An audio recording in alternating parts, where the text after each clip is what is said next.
Hello and very welcome to GW Prime Live. Your where is here. Today we are going to discuss about evolving value proposition of geospatial industry in the changing world. As we have been witnessing, the world has been changing always, but in recent past, in last few years, especially around COVID, the world has changed very rapidly. It has changed the way we live. It has changed the way we use technology. It has changed the way we deliver our services. It's not just a change, but probably a transition. The way this transition has taken place, geospatial industry has a very valuable role to play in it. A technology which was seen primarily as a product and a kind of technology for mapping professionals has been commoditized and has been delivered in the form of services. Today we have a very special guest who is our colleague from the editorial industry of geospatial industry.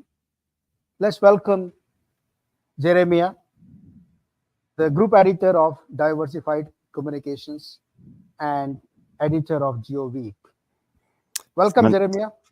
Thank you so much, Sanjay. Really pleasure to be here.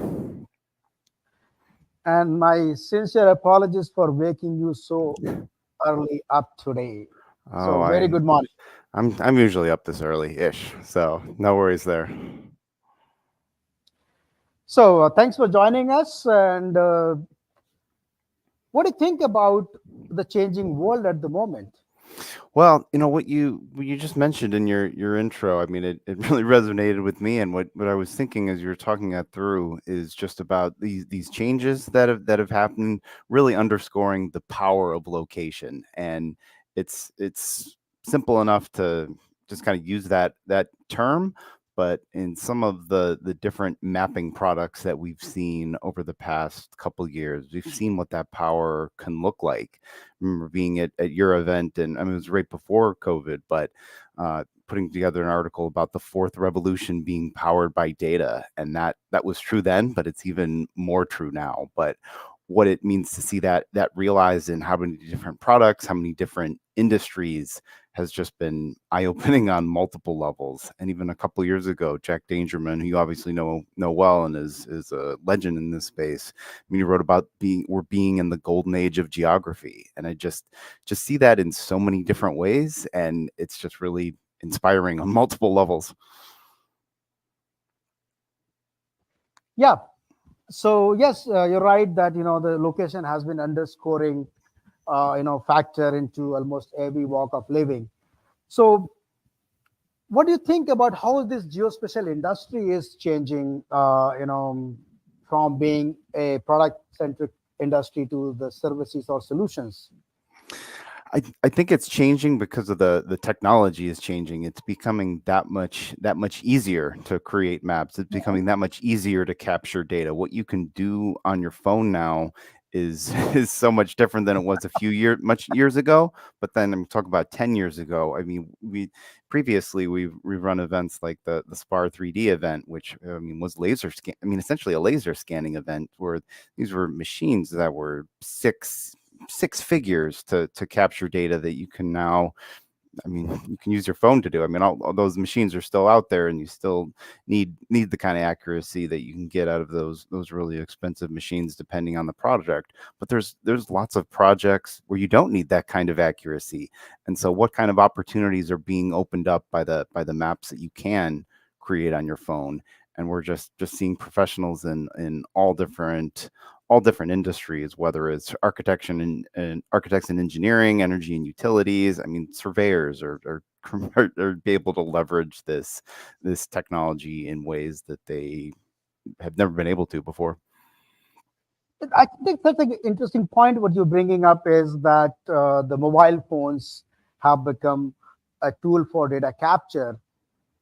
In fact, just thinking aloud, it's not only capture, but it can process, it can analyze, it can deliver the service to you. So everything is in your hands, by the way, as a consumer. Oh, no, the the power of the phone is just it's just all encompassing as you mentioned. You've got that data capture, but I mean also it's also a platform for these services. It's a platform for these products. But then what that product is doing, depending on whether you're working in infrastructure and transportation, whether you're in disaster and emergency response, I mean, there's a power associated with what those services are, with what those data, what that data is, but then the connectivity too, how you can share that with your network, how you can distribute that beyond your network. Like that's what's really different about where we are in the industry today. And again, it's just opening up opportunities that are being revealed every day. So, Jeremy, as a writer, you experience lot of interactions with the technology innovators, especially in the hardware sector. Your event like Geo Week does bring a lot of hardware companies together. So, how do you see this miniaturization of sensors or democratization of capture capability changing the geospatial industry ecosystem, or rather adding value to that? Gosh, I mean, it's changed it so much, and it continues to evolve because the technology is getting that much cheaper, and so then it's really about what the value proposition is to those end users. How are they able to leverage what that product is? How is that hardware creating a new opportunity for service for their customers? And it just can look a lot different in the different industries. So you brought up the topic of value proposition, the hardware as a value proposition. Do you also see the hardware being provided as a service, where you just rent in hardware? Because some of the high precision hardware would be probably more expensive than the low precision hardware.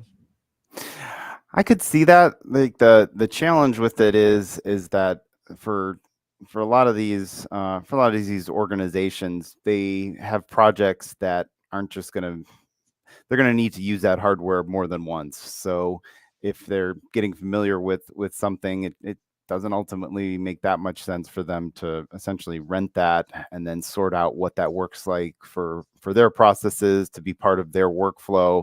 But then the project 6 months from now to essentially reinvent that. But at the same time, I mean, I think one of the challenges that companies are faced is that when they make these what is a significant investment into hardware, 6 months down the line, that investment, there's a new version of it, and for them to upgrade at that point is can be a tough Yeah, sell with their bosses. yeah. I think that's a very insightful thought. So, Jeremiah, tell me something more about the value proposition, like, how the technology is being more used and what is the benefit coming out of the technology in this changing world? What kind of new benefits or new terminologies or new narratives you see by the companies?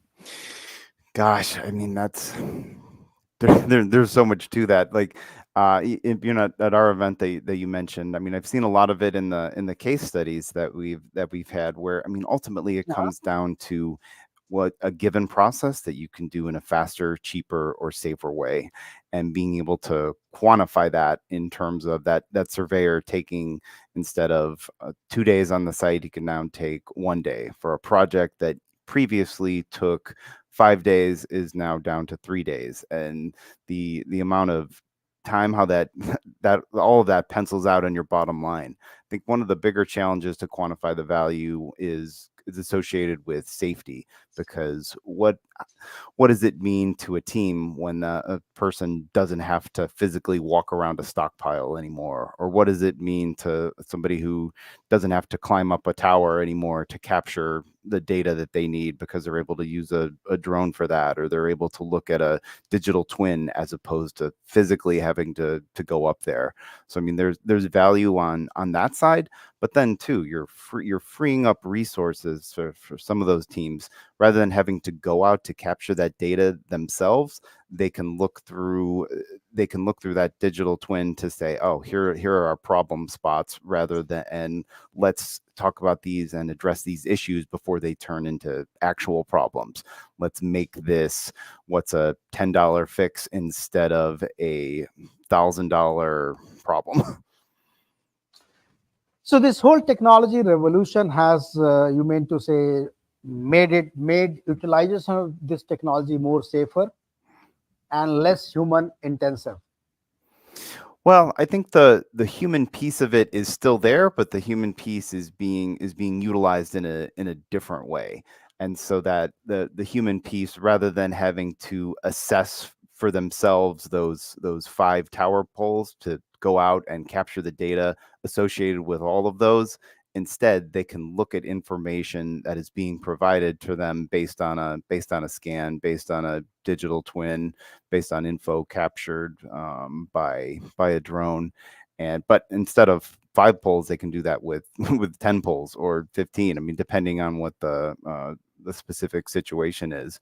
But that human capital is being reallocated in a way that allows them to be safer and more efficient.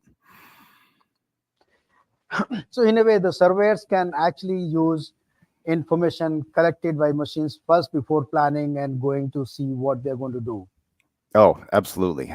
Being able to use this technology to perform preventative maintenance is Yeah. is something that makes sense for the asset owners, but then for those teams as well. For that, rather than having to be focused on data capture, they can be focused on data interpretation and taking action steps with the information that they have, rather than so focused on the capture.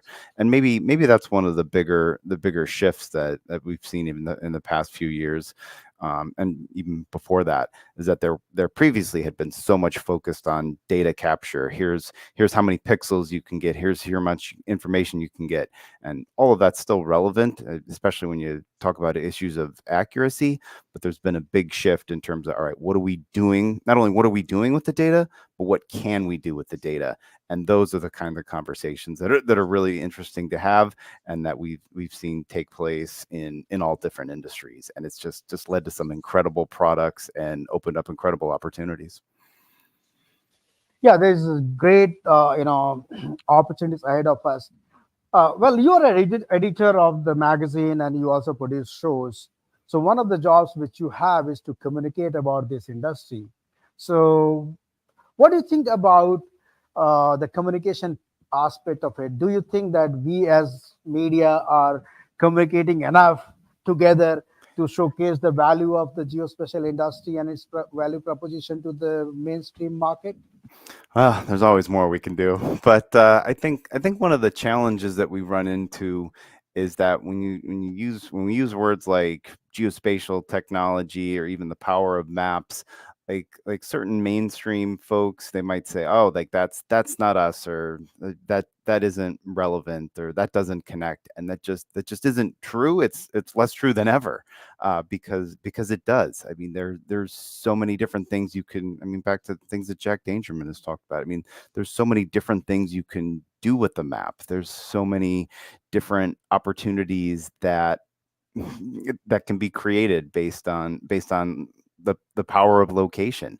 And so I think it kind of comes back to media folks like myself, maybe talking more about that those mapping opportunities rather than geospatial itself. I mean, obviously all these things are connected, but just to use terms and words that an audience can immediately see themselves in, rather than think, oh, that's something different, that isn't me, because it is them.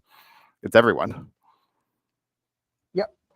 So, how difficult you find, communication piece? Like, is it easy to get information from your clients or whatever is happening around the world, and just package it in a more communication way, like better communication, or what's your experience been? There's two challenges on that front. There's on the one side, there's certain, because we're always looking for use cases. We're always looking, I've talked about how many different opportunities out there. We're always looking for examples where we can showcase, here's what somebody did, here's the opportunity that they saw and how they saw it realized in terms of creating a product, or this is just said, allowing to do a team to do something in a faster, cheaper, safer way. The one of the challenges with getting word out about that is, like, sometimes it can be proprietary, sometimes a company is worried about what that's going to look like, and so rather than kind of deal with that, it's easier for them to just say, let's just not talk about it. So there's a challenge on that side, but then too, I think there's a lot of people doing really incredible work, but don't almost don't realize it. They think, oh, who else is gonna care about this? Nobody's gonna, and that's just not true. I mean, we care about it. We want to hear about it, and so to just being able to give them a better sense of this thing that you're working on, this product that you've created, people do want to hear about it, and there are outlets like ours and yours that are eager for those stories and those voices. I agree that there's a little appetite in the, especially in the small and medium-sized companies, about sharing the use cases, or rather even the need of putting together a story on how this technology is being used. So that's been our experience too. But how do you see? Is it changing, getting better, or are companies are making more open, or still the same conservative view? I mean, it all depends, but I mean, in some ways it's getting better, but almost in some ways it's getting worse, because you've seen how many stories about somebody tweeted, or somebody got something out on social that wasn't approved, or that Yeah. a company's social media handle was used in a way that allowed the mainstream media to run with it, and it's either been misinterpreted, or, I mean, somebody just sent out a bad social post, and that makes all of them look good, or I'm sorry, make all of them look bad, to the point of say, all right, just shut it down and don't say anything ever. And like, that's not helpful for us. So it's not just limited to the company's culture, but I think it's a lot to do with the end users too. The end users are not willing to share their stories as much, or they don't want to get that exposure, or probably they are within the confined limits of those corporations. Yeah, no, the end users are the biggest challenge, because, as you said, there's that corporate reticence to sharing information, and too, like, as on the vendor side, I mean, that's a little bit easier, because the value prop for them is there, like being able to better showcase this technology. Oh, they can get that out into potential users, but for the end user, like, showcasing, and maybe that's what we need to do a better job of, as a platform, as media folks, is to those end users, to communicate to them, by telling your story, you're able to open up opportunities for further collaboration. You're able to communicate the needs that you have for your given project, or for your end users, and that enables connection, that enables conversation in a way that, if you didn't tell this story, would never happen. I think that's a very valid point, Jeremiah, which you made, is that we need to showcase the value proposition to the user group as well. That how can we actually, bring it up and make them collaborate better with much bigger, broader ecosystem. Exactly. Like, here's why this is good for you. Here's why telling this story is good for you. And you Yeah, can and you can work with us to tell that story. Like, I mean, we're not I personally have no interest in publishing something that somebody can't stand behind. If I interview somebody, absolutely. I want them to share that with their network, and being able to ensure that we've gotten the story right in a way that reflects the reality for them. is just tantamount on our end, because it does doing so does open up opportunities. I've seen that in terms of what the content that we've gotten out on our site. I've seen that in terms of the content that we've had at our events. And so being able to better showcase that doing this, telling these stories, does open up those opportunities for you. So, what are the key sectors which you see that we could target? Like which are easier to, or rather more open to share their stories. Like you deal a lot with AEC sector into your business, or the drone sector in your business. So, what are the key sectors which you think that are more open and we can leverage on those, open-mindedness?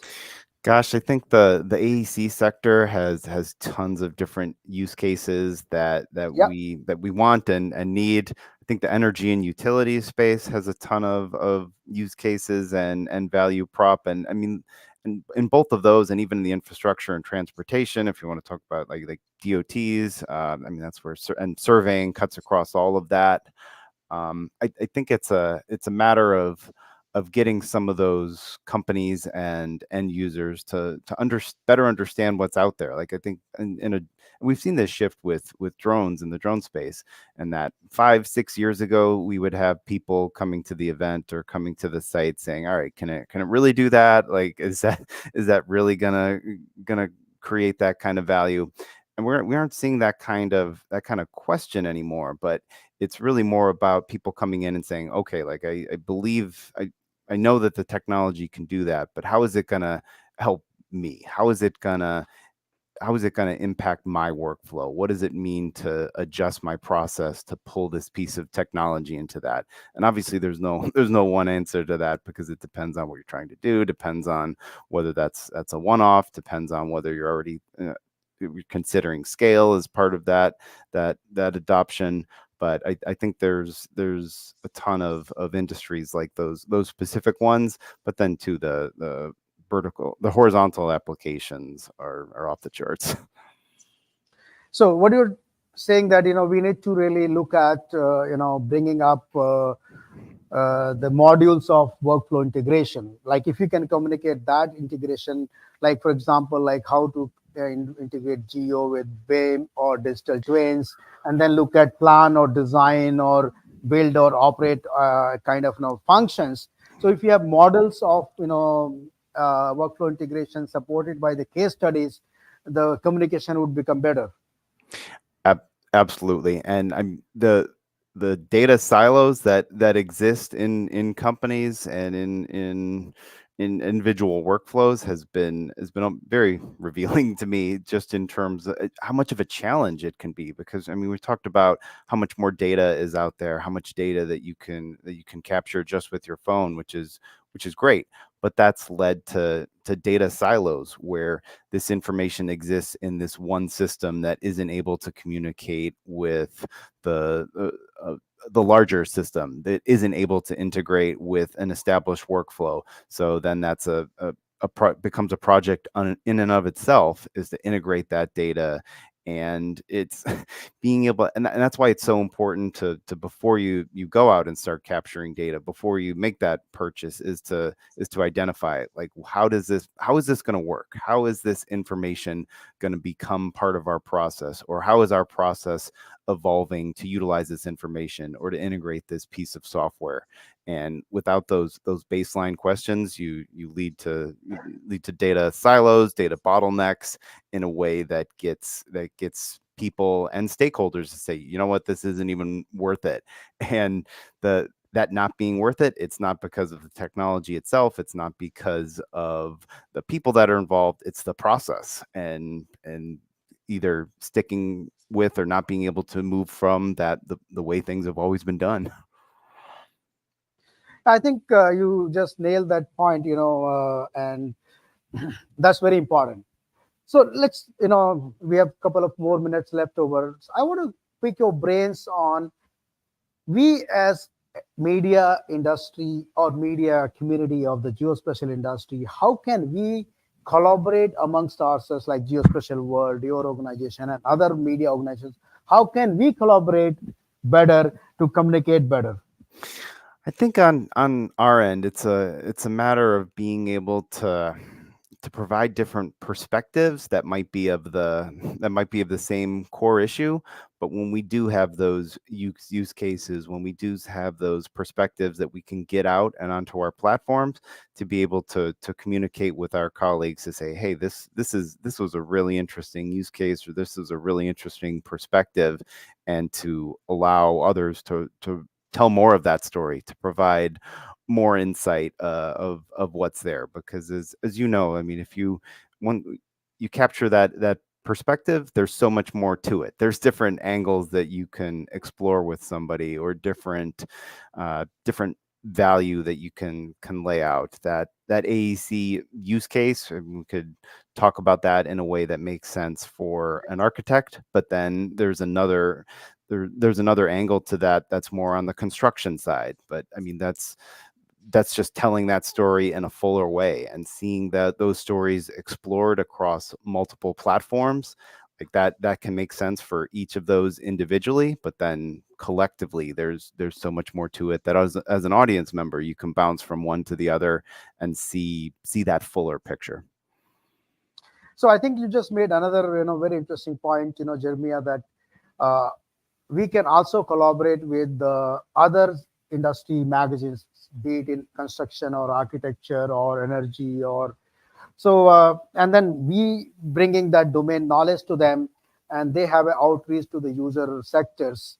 So, do you see that, something like this where we together try to, like, together or individually try to bring more connectivity with the trade magazines of defense or constructions or energy or water would help communicate our story better?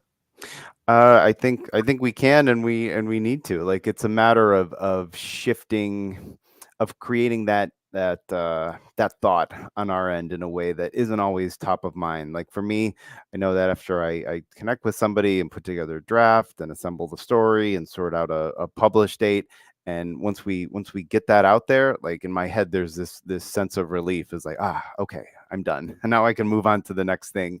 But to change that, so that rather than moving right on to the next thing right then and there, is that I shoot some colleagues a message to say, hey, this, really proud of this piece. I know there's more here. Anybody wants to run with this in a different way, or if you read this and see a different angle that you'd want to take with this person, please let me know. Yeah. So, any last thoughts you want to share with us? Gosh, the last thing I'd share is just about that power of collaboration and the power of telling your story, and that there are individuals, there are outlets out there that want to share those stories, that want to highlight what it means to collaborate and open up opportunities. I know I've said that word a lot, but I just think I know there's so much out there, and understanding what it means to a given organization, to a given person. It's just going to vary depending on what you're trying to do and what you want to do. And being able to talk with people in your network, talk with people out of your network, to better understand how all of these tools can make a difference to what you're doing and what you're trying to do. There's just so much to it. Very, very good. I think what you said is that we need to talk to our network as well as we need to talk out of our network. So that's very important to extend and expand our outreach and network and keep communicating better and partnerships and collaboration. So thank you very much, Jeremiah, to have you as our guest today. It was very candid conversation. I think I must appreciate that and wish you a very good day today. Thank you very much. My pleasure. Always great to see you, Sanjay. Thank you. Bye.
With the rise of real time data sharing, fast connectivity, and rampant surveillance, countries are rejigging their defense and security arrangements for the era of hybrid networked warfare.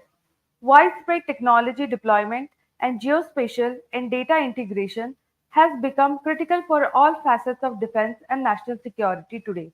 So, what does the future hold? And what could be some of the challenges? We'll discuss this and more with our distinguished guest today, former Deputy Chief of Integrated Defense Staff in the Indian Army, Lieutenant General PJS Pannu. Hello, Pannu sir. Welcome to the GW Prime Live. Good evening, Nivedita.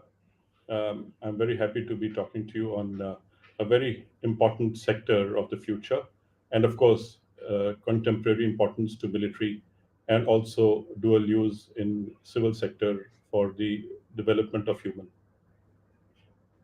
So, my question is, how significant is space today for India's security and defense, given widespread bid for militarization of space by many countries? Nivedita, space is called the fourth frontier. And fourth frontier, when you talk in the military parlance, would mean that all the domains put together can be brought together through technology on one single platform of operations. Um, our wars earlier were more analog in nature, more physical in nature. With technology coming in, of course, there were a lot of mechanics involved. But ever since we've gone from the electronics to computerization and cyber, you find that network operations are the ones which are making sure that all your gadgets, all the war fighting machinery, all shooter sensor combinations work together in a manner that we can now move from the analogous to the autonomous warfare, which is extremely important. And that is where the space becomes a integrator for a meshed intelligence. And meshed intelligence obviously means that all your resources are put together and brought on a common platform. And from meshed intelligence, you can even go into meshed operations. It means all your war fighting, precision, and deep strikes is possible now through the space. How can we best deploy geospatial to meet India's defense needs and strengthen border security? See, geospatial is like a soul to the space warfare. Unless you have the correct referencing, unless you have the entire lay of the terrain in front of you on a screen, you will never be able to get the entire mosaic of where your troops are and where your objectives lies. And also, if you need to communicate with our own troops and coordinate the resources in an electronic way, then space is the best way to communicate, because in high altitude and super high altitude frontiers that India has, it's very difficult to communicate through the valleys, very difficult to communicate in super high altitude areas. And also, it gets very difficult to understand what lies ahead of the mountain into the adversary's hinterland. So, if you have to have a deeper look and understand the lay of the uh, battle arrays of the opposing forces, then geospatial becomes the platform on which we can put all these elements together and understand how the entire battlefield is shaping. And then through those tools, you can decide when and how to deal with those objectives. Maybe you have to do nothing at some point because you're not at war, you're only receiving information. And at some point, once you receive the information, if it becomes very critical for you to react or proactively uh, put your forces in a certain position, you can do a very quick analysis and decision making. And secondly, the frontline commanders and the senior commanders, which are controlling at the higher and the apex level, would also get a similar picture at the same time. So it is not difficult to make a decision if all of uh, the command channels are looking at the same uh, lay of the battlefield the way anybody else is looking at it. And of course, it has to be all secure and it has to be precise and without latency. So it means it is live. So bring the war to the war room, it is only through the geospatial and the satellite application combined put together that you can fight a meshed war, so to say. So we see a lot of data use these days. So what role can data as a service and intelligence as a service paradigms play in the future of defense operations? Navidita, data is nothing but whatever you are seeing through sensors, it is all being stored and analyzed at some point. Because the kind of information which flows in at the speed at which it flows in, it gets very difficult for the entire process to process this information and then to react to it. So normally, it is understood as a OODA loop. It means first you have to observe, then you have to orient, you have to decide and act.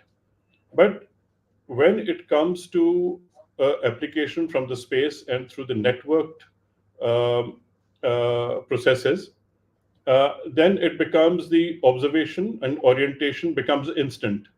And also you need to make sure that all that you see and all that you observe is secure and also shared between the front line and the decision makers. So it becomes USDA, because then once you have shared in a secure manner, you can decide and act very quickly. So the time gap between the first observation and the act reduces. So the entire analytics is based on data.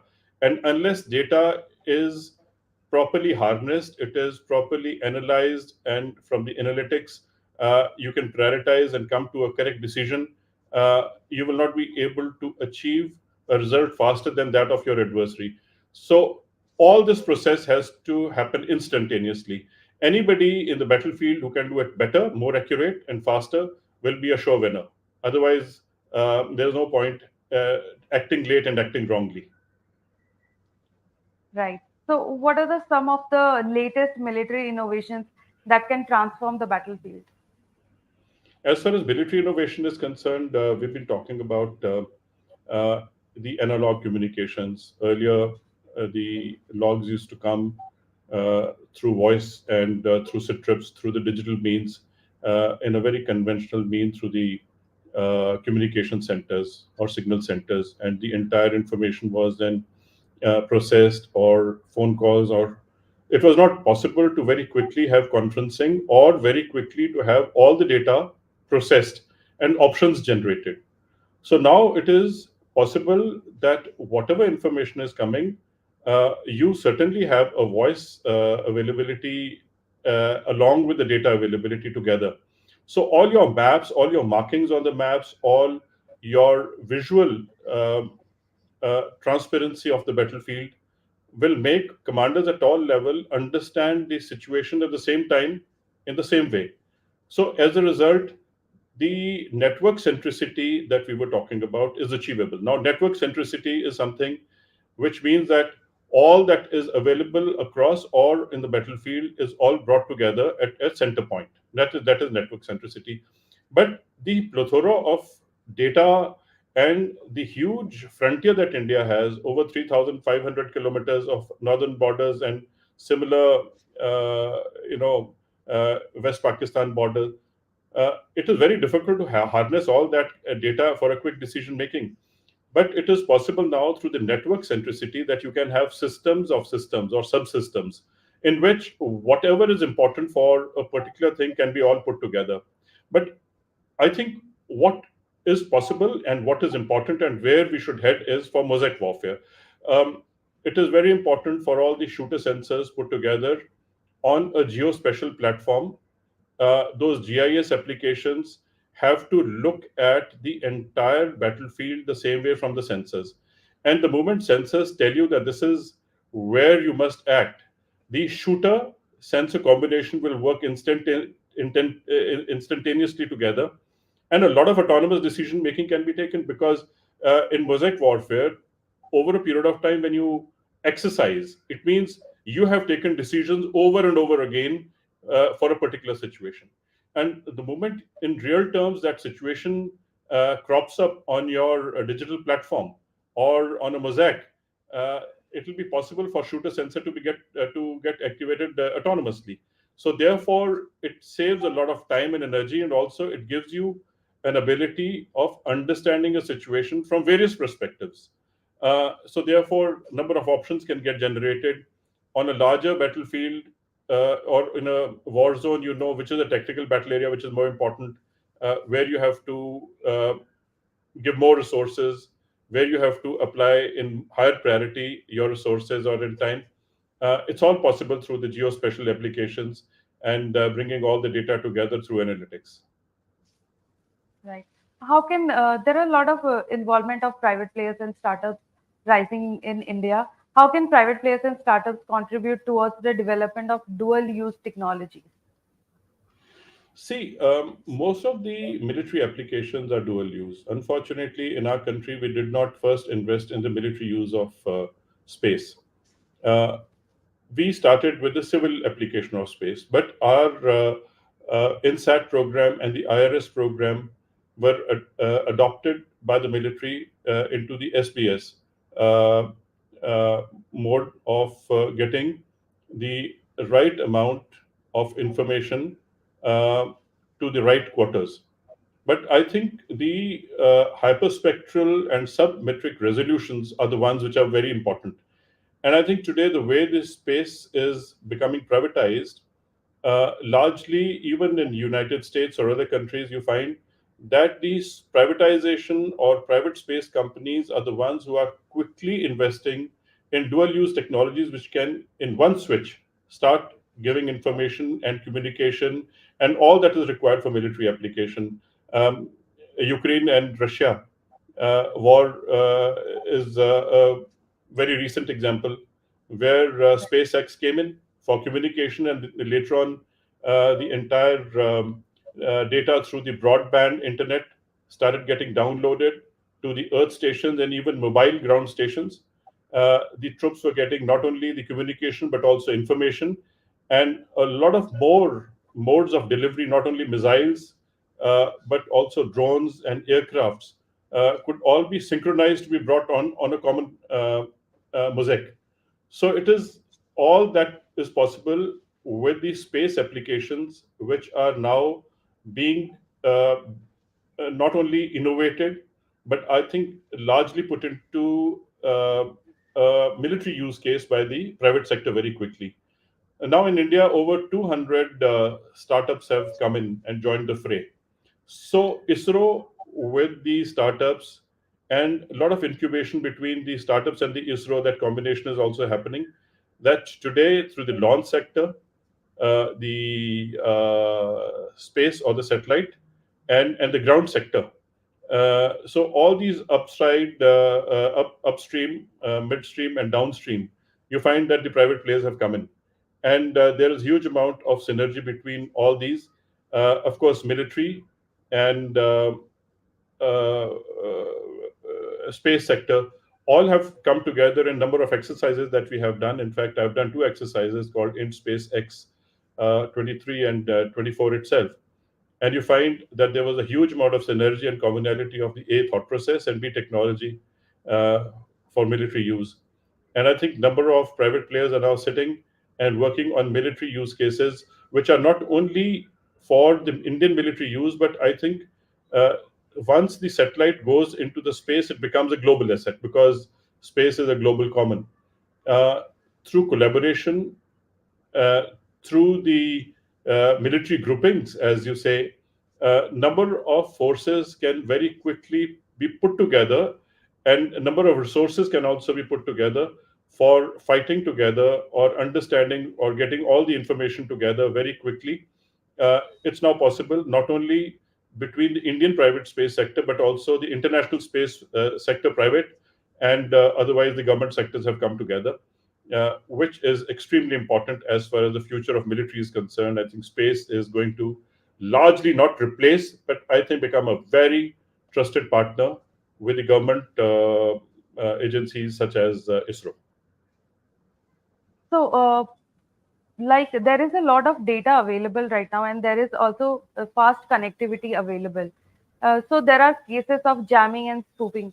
How prepared are we against the jamming and spoofing of the satellite connections? See, first and foremost is that there will always be surprises. during the actual battle.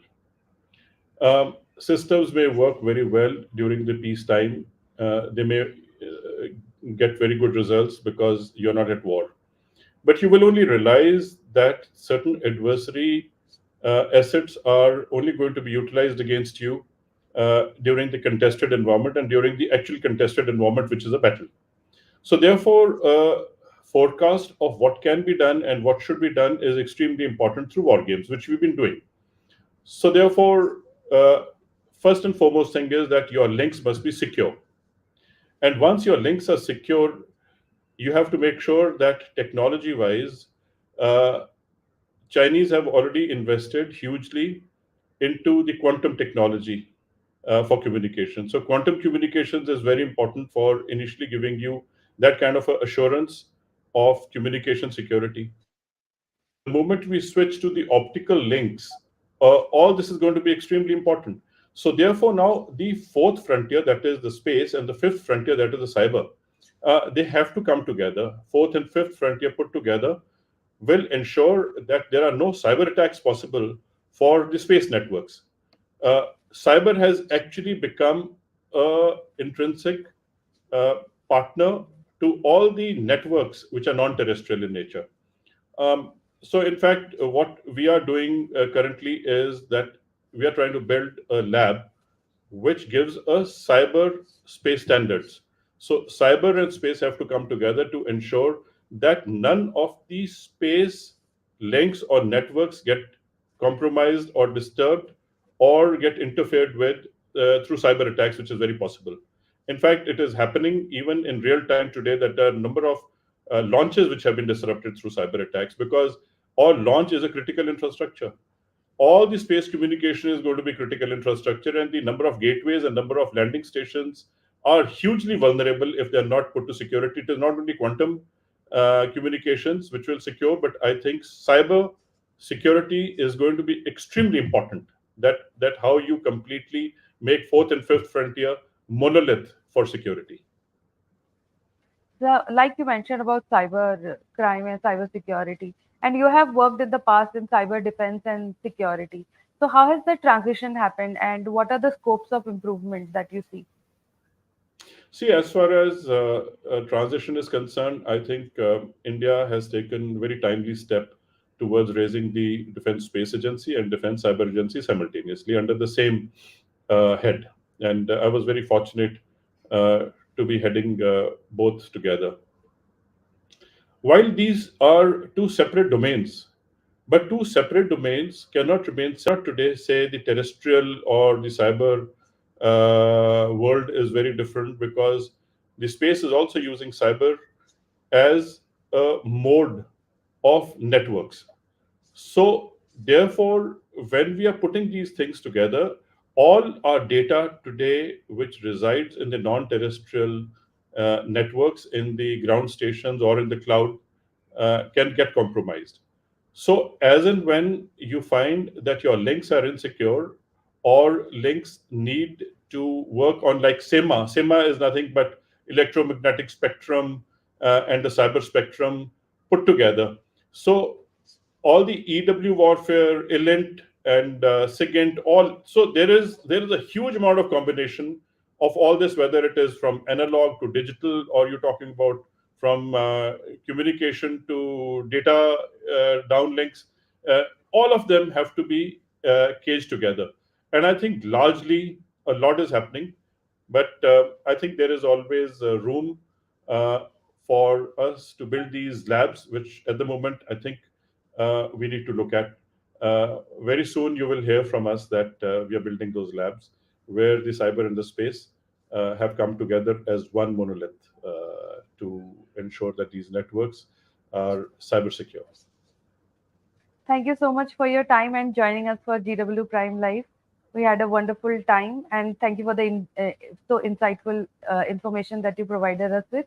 Thank you so much for your time. Thank you. Thank you very much, Nibidita. Always a pleasure talking to you.